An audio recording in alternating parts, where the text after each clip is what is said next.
NEET परीक्षा के द्वारा देश के होनहार वह स्टूडेंट जो गरीब होकर भी परीक्षा में सफलता हासिल करते हैं, लेकिन उनके भविष्य पर ग्रहण लगाने वाले पेपर लीक मामले में कौन जिम्मेदार हैं, किन लोगों ने ये सातराना काम किया, क्या सरकार के इशारे पर, क्या सरकारी एजेंसी मिली हुई है, इस मामले को लेकर उत्तर प्रदेश के जो सोलदेव समाज पार्टी है ओम प्रकाश राजभर की, उनके विधायक हैं बेदीराम, उनका पेपर लीक से क्या कनेक्शन है, इस वीडियो में मैं एसबी सागर टीपीएन 20 न्यूज। तो दोस्तों, बेदीराम को स्पेशल टास्क फोर्स ने पकड़ा है, कहां ले गई है इसका कोई पता नहीं है, और बेदीराम के अपराध की दुनिया से पर्दा उठाते हैं। आखिर बेदीराम उत्तर प्रदेश के जो विधायक हैं, एनडीए के विधायक हैं, सुवासा के विधायक हैं, जो भारतीय जनता पार्टी का समर्थन है उत्तर प्रदेश से, उनका पेपर लीक से क्या मामला जुड़ा हुआ है, क्या क्या खुलासा करते हैं। सबसे पहले बेदीराम कौन है?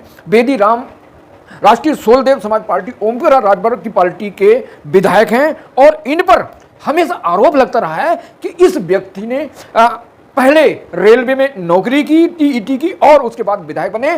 दोनों कार्यकाल के दौरान इन्होंने पेपर लीक कराए। कितने पेपर लीक कराए, क्या क्या इन पर आरोप हैं? तो इन पर आरोप जो है, जो बेदीराम हैं, उन्होंने 2022 में पेपर लीक मामले से जुड़ा हुआ है, और इन्होंने 2022 के यूपी विधानसभा चुनाव में घोषणा पत्र दिया। उस घोषणा पत्र में शपथ पत्र दिया था। उस शपथ पत्र में उन्होंने लिखा था कि इन पर यूपी पुलिस पर 8 मुकदमे दर्ज हैं पुलिस पेपर लीक से जुड़े हुए। अपने घोषणा पत्र में बेदीराम ने जानकारी दी विधानसभा चुनाव लड़ने के दौरान। 2014 में बेदीराम रेलवे के जब टीईटी थे, तब इन्होंने नेट पेपर लीक कराए। इस पर खुलासा हुआ। तत्कालीन आईजी जो थे सुजीत पांडे ने इन्होंने बेदीराम पर लखनऊ में गैंगस्टर की कार्रवाई की। इसके बाद उन्हें गिरफ्तार किया गया और रेलवे ने इन्हें बर्खास्त कर दिया। 2014 में एसटीएफ ने गैंगस्टर में बेदीराम की लखनऊ और जौनपुर में 8 प्रॉपर्टी थी, उनको कुर्क कर दिया, उसको सीज कर दिया, और चार्जशीट में आरोप पत्र तय हो गए। तो ऐसे लोग जो अपराध की दुनिया के पास था, और आप लोग इन्हें विधायक और सांसद चुनकर भेज देते, जो गरीबों का हक मारते हैं, होनहार मेधावी छात्रों का हक मारते हैं, ये पेपर लीक कराते हैं, और पेपर लीक कराकर सौदा करते हैं, और सौदा करके अपना मुनाफा कमाते हैं। इतने टाइम से एक व्यक्ति विधायक बना हुआ है, पेपर लीक करा है, फिर भी आप लोग चुनकर भेजते हैं, और चुनने के बाद इस व्यक्ति को लगातार उस चीज का पैसे कमाने का लालच लगा रहता है। ये लगातार पेपर लीक कराते हैं। अब एसटीएफ ने इनको गिरफ्तार किया है। 29 जून को नीट पेपर लीक मामले में राजस्थान से कई स्टूडेंट और यूपी से जो एसबीएसपी जो सुवासा ओम प्रकाश राजभर की पार्टी है और एनडीए के जो विधायक है बेदीराम को गिरफ्तार कर लिया है, और सूत्र के मुताबिक बताया जाता है उन्हें कहीं गुप्त स्थान पर रखकर पूछताछ कर रही है एसटीएफ। 30 जून को इसके अलावा जय जल नारायण स्कूल गोधरा गुजरात के चेयरमैन दीक्षित पटेल को सीबीआई ने गिरफ्तार कर लिया है, और जबकि बिहार से 2, झारखंड से 3 और देश भर में 5 राज्यों 33 गिरफ्तारी हो चुकी है।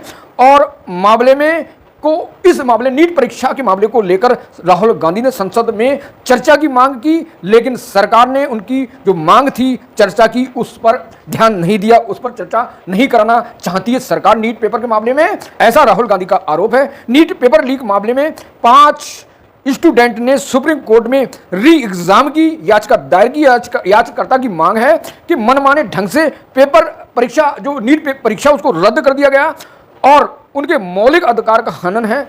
आर्टिकल 14-19 में जो समानता का अधिकार है, आर्टिकल 21 जीने का अधिकार है, और व्यक्तिगत स्वतंत्रता का अधिकार, उसका उल्लंघन है। इसलिए सरकार को इस मामले को लेकर पेपर जो लीक हुआ उसकी परीक्षा को रद्द नहीं कराना चाहिए, और उसका री एग्जाम उनकी चेक हो। तो इस मामले में सुप्रीम कोर्ट में केस पहुंच गया है। अब देखते हैं सुप्रीम कोर्ट इस मामले में क्या आगे की कार्रवाई करती है सुनवाई के दौरान। तो नीट देश का भविष्य है, स्टूडेंट का भविष्य है, और वह डॉक्टर बनकर देश की एक बहुत उचित लेवल के डॉक्टर बनते हैं। जिन लोगों के पास पैसा नहीं है, वो अपनी मेहनत से, अपने टैलेंट से और अपनी मेहनत कर तो ऐसे लोगों का हनन करने वालों का पहचानना चाहिए और इनका बहिष्कार करना चाहिए। इन लोगों को कभी भी किसी तरह की सपोर्ट नहीं देना चाहिए। तो हम दोस्त ही इन लोगों को सपोर्ट करते हैं। तो नीट परीक्षा को लेकर बेदीराम का क्या कनेक्शन था, इस वीडियो में था। और आपको क्या लगता है कि नीट परीक्षा में बेदीराम जो सुभाषा पार्टी के विधायक हैं, इन पर 8-9 मामले हैं, और उनने खुद अपने शपथ पत्र में ये वादा किया है। तो आपको क्या लगता है कि नीट परीक्षा में जो जिम्मेदार लोग हैं उनको पुलिस ने गिरफ्तार किया है और आगे कार्रवाई चल रही है। और क्या इस बात के मामले में